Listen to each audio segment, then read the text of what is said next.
Okay, a child again. Do you remember being a child and just being in total awe of something? Yes.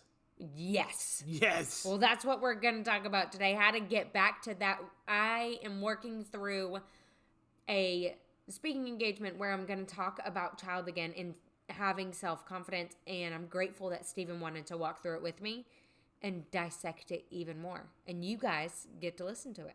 Let's go. Perfect. Welcome to the Mizell Show. An inspiration for a new generation. Hi, I'm Alana Mizell, a loving mother of two, a devoted wife to Stephen, and an entrepreneur helping women realize their dreams and potential. And I'm Stephen Mizell, caring father of two, a devoted husband to Alana, and a driving force to help young men prepare for life after college football. And if that wasn't enough, we're a biracial couple. She was raised in the North, but I was raised in the South. The only thing normal about our lives, who am I kidding? It's never normal around here. Join us for the Mizell Show. Right now.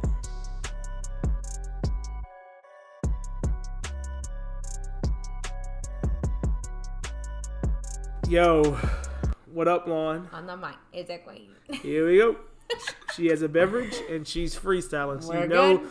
And you're it's back 7:15 and I haven't yawned yet. to the Mizell Show. Yes. So, So, many of you know we have two amazing kids.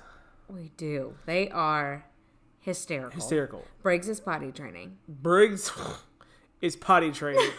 And Briggs has learned that he knows how to control his pee. Yeah. He literally goes and sits down and like goes and pushes it out. Pushes it out because he wants to get back up. He wants to like prolong bedtime. Yeah. He just does it. And he knows that we will let him back up. Yeah, we know we can't tell the boy no when he's trying to potty train When he's him. trying to, yeah. And so they're just Good old hysterical. Briggs. And he goes, yeah, night.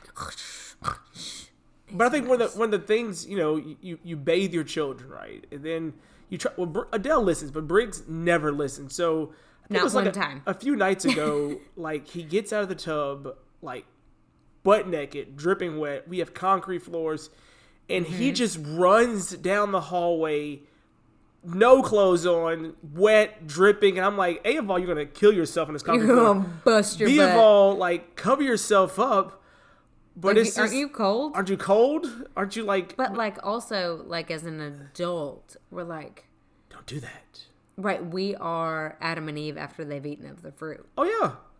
But like kids are Adam and Eve before they ate of the fruit. Exactly. Like Briggs has never liked pants. I have an entire highlight on my Instagram. Yes, that's check out called Alana's No Instagram. Pants No B. Pants B, and he literally is He so doesn't like pants. He is so free. No pants. He's so free, and even Adele, when you watch her do certain things, so she loves to dance. You can also see that on my Instagram. Yes, she loves to dance. Both of them do, and there's just this sense of like, I just really don't care. And Adele has also a freedom of clapback these days. Oh, Lady Whistledown is quick. She's quick. And We call her Lady Whistledown because she hears everything everything at school. and she will tell you about it. But I think she's starting to understand when she should or should not say things. But sometimes she is so free, Sometimes and it she will just just comes comes right out. and she looks up like, oh, Oops, maybe I that shouldn't have a- said that. She quick. She's quick. She but, quick. But all this I say all this because you also have this uncanny ability. I'm not going to say you run up and down the hallway after you shower, but That I don't do, you don't y'all. do. But you have this uncanny ability to listen to songs, and so I say this story about our kids and Briggs. You love music. Music is my outlet to articulate what's going on in my head because I've always struggled with that. Mm-hmm. Even as a director of admissions and now leading over 150 women, I look at what's in my head and trying to get it out in words. And sometimes songs are the best way for me to do it.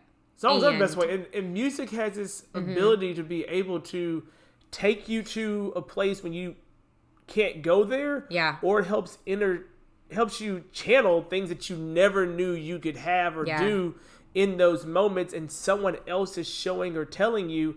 But Alana takes it a little bit deeper, so she'll But be. there's also a ton of studies around music and depression and anxiety. Yeah. Either putting you further into depression and anxiety, depending on what songs you listen to, It has to do with the neurotransmitters. I am not a doctor. Not a doctor. Yeah, and endorphins. But one thing that I love to do, we talked a little bit about a speaking engagement that I had. I've got another one coming up this week. And I was in the gym. Usually, my hottest moments are in the gym. The hottest moments in the gym. When I'm the most clear, I'm either in the gym or I'm walking. Yes. And she's usually at the gym, and I'm usually at the house because I've just gotten back to the gym, and I'm like, doing things around the house, and like, Alana's like spitfiring text messages. I'm like, okay, she's on a roll. She's going. On a roll. The first thing she usually does is like, hey, have you heard the song? And I'm like, maybe not. It's usually about a 50-50 chance. And then if I say yes, I'm like, yeah, I heard it. She's like, but have you looked at the lyrics? Yeah. And I'm like, no, I have not looked at the lyrics. And then okay, that's what you think. That's the tone of voice that you think I'm saying. I'm like, no, I have not looked at the lyrics. I would say back in the day, I was a huge look up the lyrics kind of guy. Yeah. But Alana likes to see the lyrics. But also, this is going to be funny. So when I was younger, not even younger, like now, I would be so convinced that I had to memorize song lyrics to like, my sister and I at our wedding actually rapped Salt and Pepper, None of Your Business. You did. But we practiced that years ago. So you were karaoke before karaoke. We were karaokeing before it was karaoke. There you go. And we would look up song lyrics, and that's why I know so many like hip hop songs. Is because I'm like, oh, I'm gonna master that Busta Rhymes song because other people can't do it. This is the one girl that I know that looks up Little Baby lyrics and probably knows more about his lyrics than he does. No, not than he does. Yeah, but I don't know. Like probably his crew. His crew. Is that what it's called?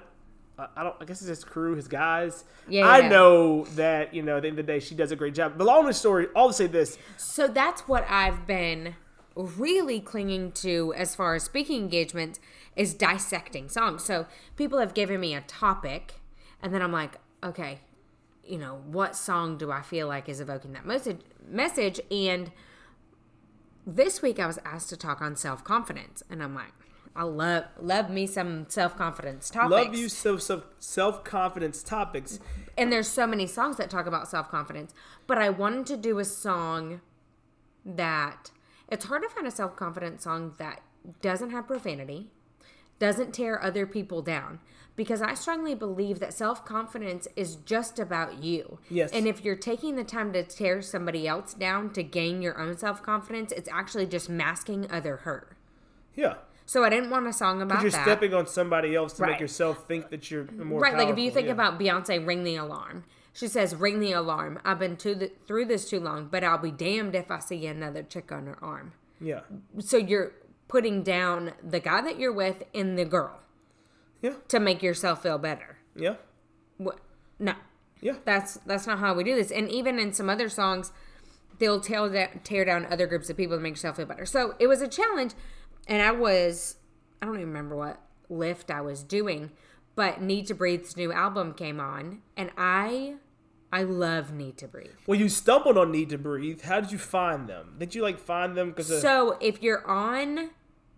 What Rhapsody? What do we have? No, we have Napster. Yes, guys, Napster is a thing. Which used to be Rhapsody. Well, they bought each other out. Napster was like the OG. No. I know. That's like the first people that stole music. Gosh, you gotta say it like that. That's facts. If you Google first of all, Napster, they didn't steal it. Okay, we stole they it allowed us to steal it. Because we all had Napster's accounts back in the day. Slick. Downloading songs. Burning CDs. Burning CDs. If you don't know what a CD is, Google it. Compact Burning disc. mixtapes. Yeah, I got some. We got some. That's some good But yeah, so on Napster, after...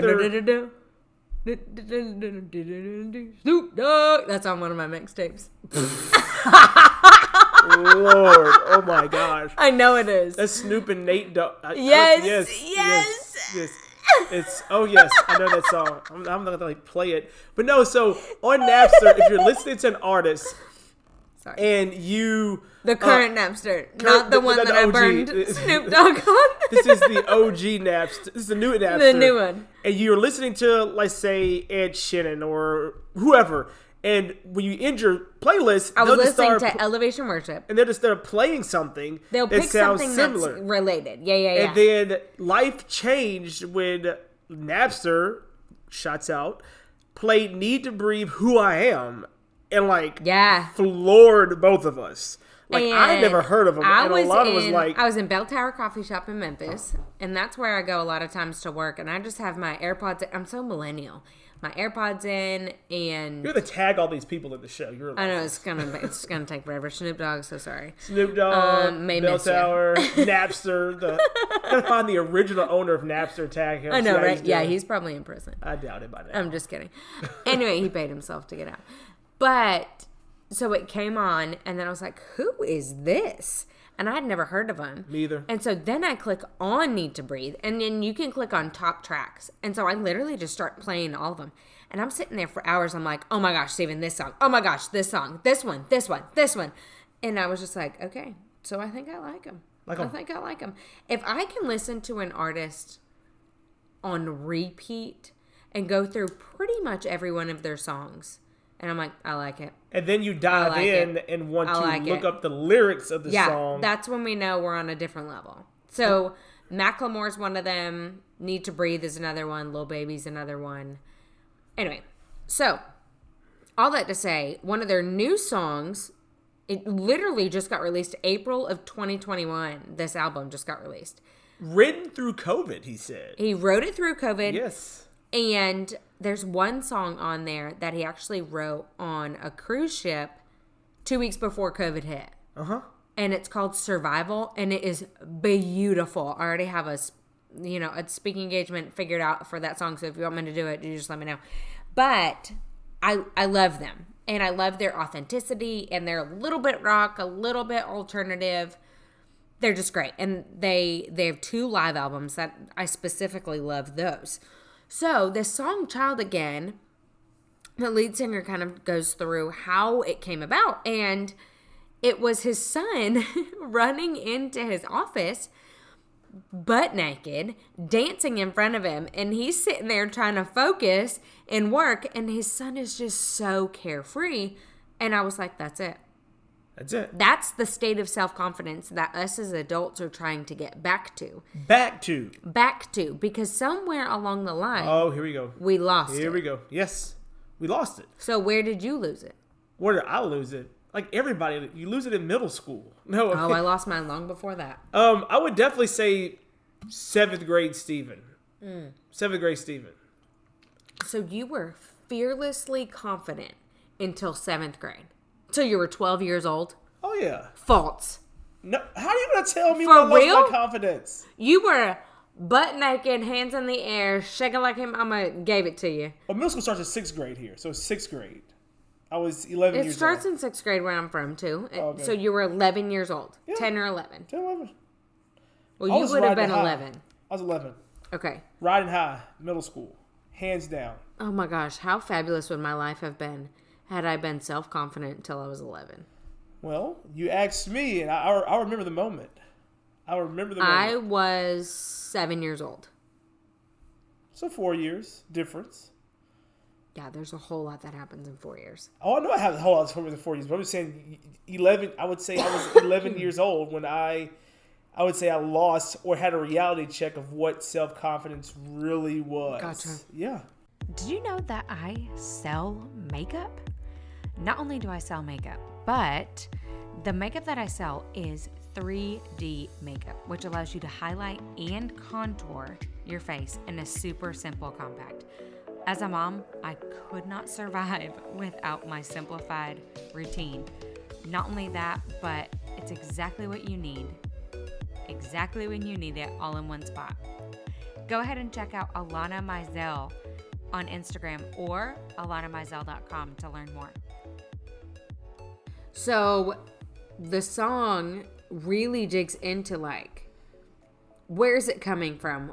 Like, am I too smart now? He says, too smart to feel a heartbreak now, too old to let my safeguards down. So isn't that interesting also that Briggs, our son, is obsessed with one of Steven's friends, Sherman. Like, that's his person. I don't know how it happened, but he has no safeguard towards Sherman. He really has no safeguard towards any human being. No. Stranger danger is not something that my children understand. No. Thank goodness we're around all the time. But how many of us have a safeguard up in relation to confidence to where children don't. Yeah. You know, you could even dig into that in relation to diversity and inclusion. Children don't see color. Children don't see it, but we, again, it goes back to the question. I think this song really plays back. It says child again. Yeah, so that's the name of everything is trying to help you think through what benchmark in your life did that light bulb change. But the key is we are so afraid to go back to that point. Right, because to actually live in that point would mean that you truly accept joy and happiness. And you're able to sustain your joy and happiness without feeling like you have to like, oh, that's cute, now let's move on. And actually, Brene Brown talks about joy and happiness in her book, Power of Vulnerability. It's actually only an Audible. And she talks about, it's a 6-segment Audible. And it's fascinating. And she talks about it in how, as adults, we are conditioned to release joy faster than children. Think about like how long a child can build blocks. If they love blocks. For Briggs, he loves trains. Yeah. If that train comes out, he'll be there for hours. Yeah. In pure joy. Pure joy. There's not like you have to remind him he needs food. Yeah. And brother also loves food, so like, you know, take that into consideration. Yeah. But how quick are you if everybody's laughing? Imagine that you guys are in the car. And everybody's laughing. So there's 4 people in a car. Brene Brown actually uses this imagery, and it's beautiful. 4 people are driving in a car, and it's a movie you're watching. And the first scene is 4 people driving in a car on a highway. Everybody's laughing, and Sweet Caroline comes on. And everybody knows the words. So the kids start singing Sweet Caroline, right? The husband and wife then glance at each other, and they start singing it too. You know, ba, ba, ba, all that. And then all of a sudden, the camera cuts to the road. What happened? They keep singing. So to you, they keep singing. To me, I was like, they died. Car accident. What? That's immediate. When I heard that story, I was like, they died. Car accident. Oh my gosh. Anybody alive? Both parents dead? Is that what this movie's about? About both parents dying and the kids having to succeed?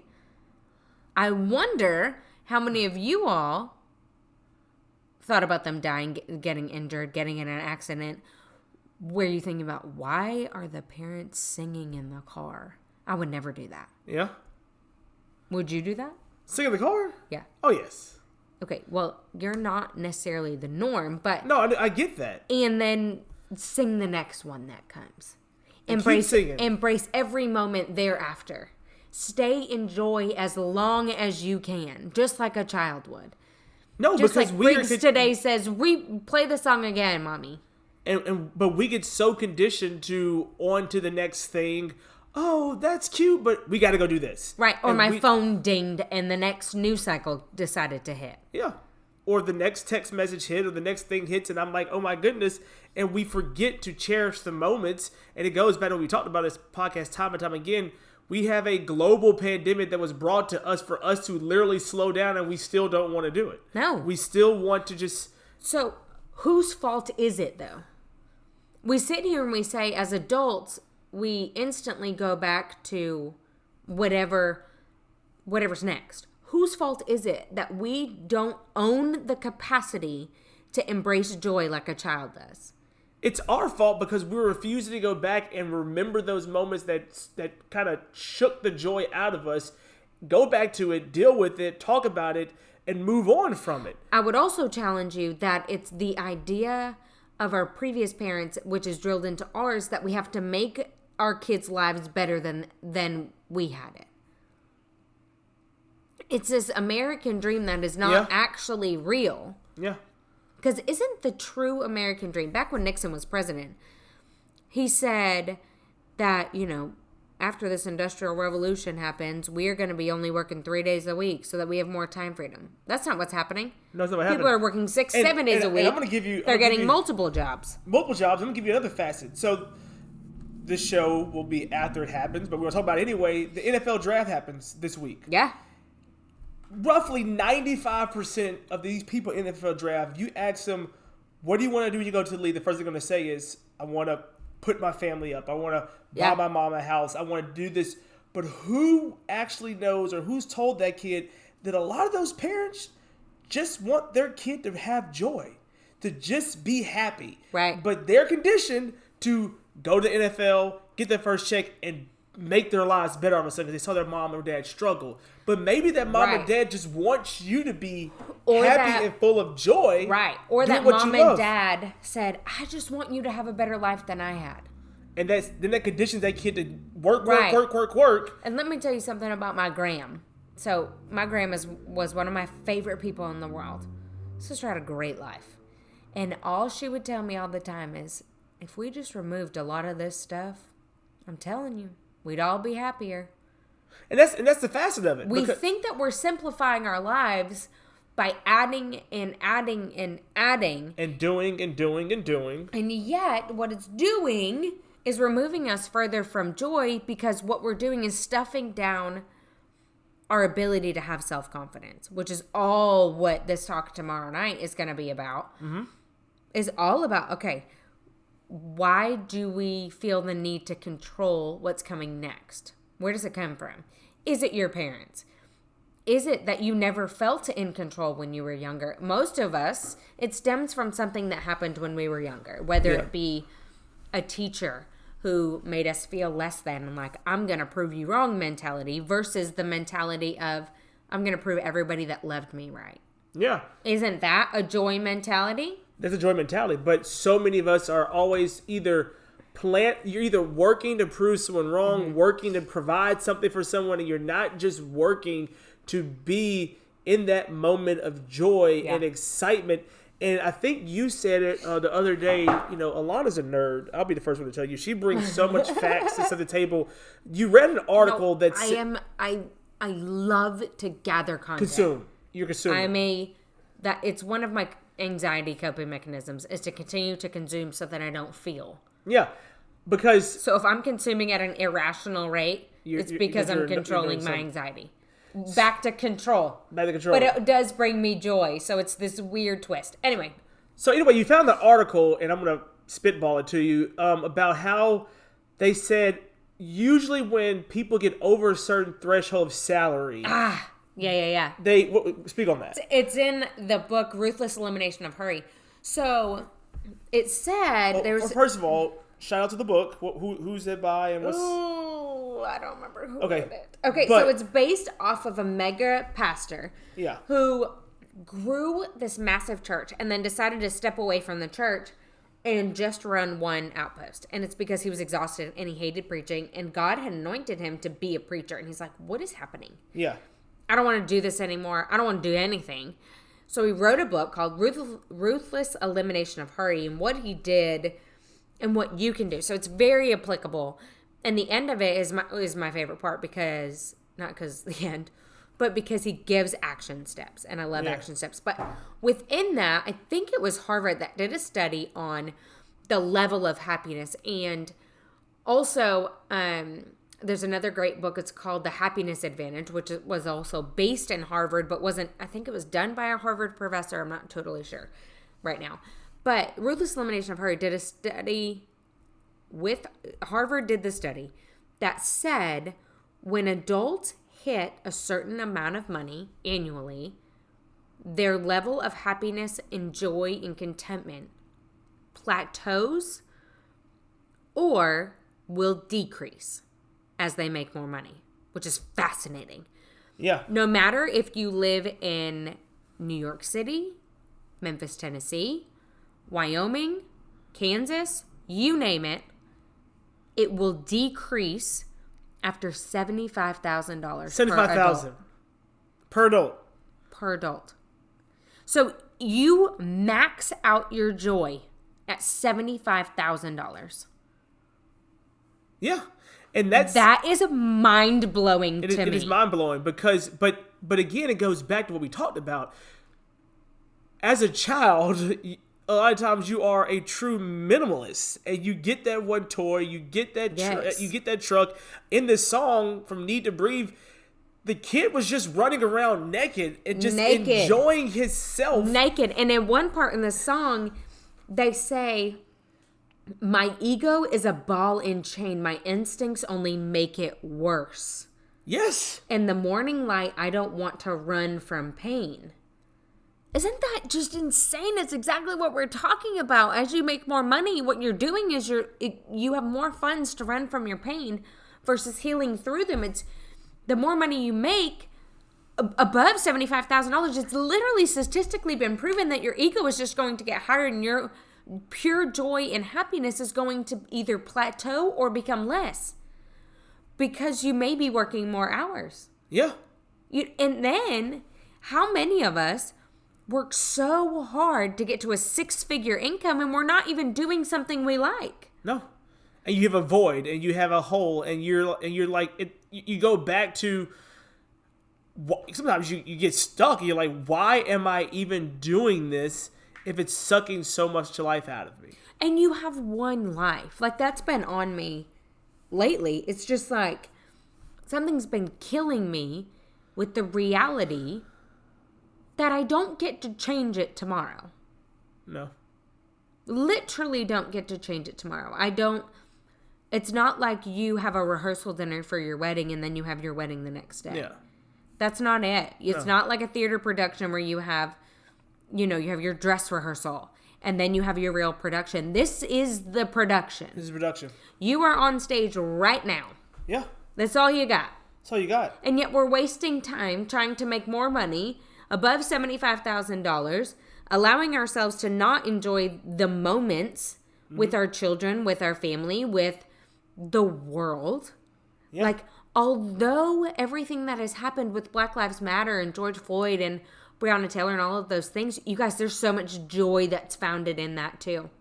Because there's so many people that now at least know. They can no longer be naive about what has gone on. Yeah. Y'all, that's joy. Joy doesn't have to always be positive either. Yeah. It's kind of just living in this moment of awe.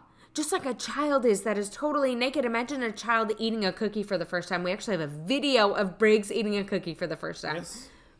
And it's amazing. He is in shock. Like, what is this in my mouth? Yeah. And God, to be a child again, to do that. God, to be in a world to where you finally understand who Christ is and came for you. Yeah. You remember that moment where you remember and fully believe in Christ? Yeah, I remember that moment. Or the moment that it clicks that, oh, it wasn't George Floyd's fault. Yeah. There are people that it clicked. And you guys, although that is a horrific situation, to be in that moment of awe and peace, and even you can be in disgust with other people and yet be in joy that your eyes are now open. Yeah. And that's something that you have to take that step back, and you have to, like we said, you have to go back to really revisit, where do you first recall that joy being sucked out of your life? Well, and Need to Breathe even says, I know that my pain means nothing. I know that my pain just means my soul's awake. Yeah. And so how much more would your soul be awake? How much more would you embrace that next day when you take that moment back and said, hey, I remember when that joy was taken from me. I remember those situations that I went through to take that joy from me. And I'm now going to share that with my spouse. I'm going to share that with my significant other. And now we're going to go through this together. Or your best friend. If you don't have a significant other yet, share it with your best friend. Yeah. Share it with a parent. Share it with somebody that you know that you can see the joy in their eyes, and they can see the joy in your eyes be revisited and re-brought back into your life.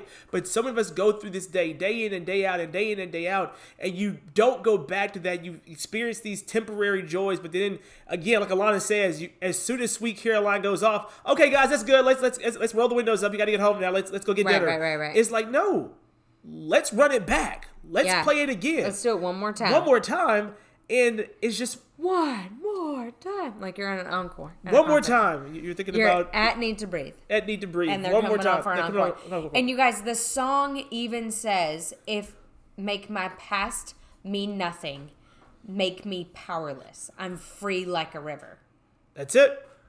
So if your past means nothing, and it means that your past is powerless over you, everything that's happened, your pain doesn't have power. That doesn't mean that you're not healing from your pain, but it means that it doesn't have power over your joy for tomorrow, and you're truly a child again.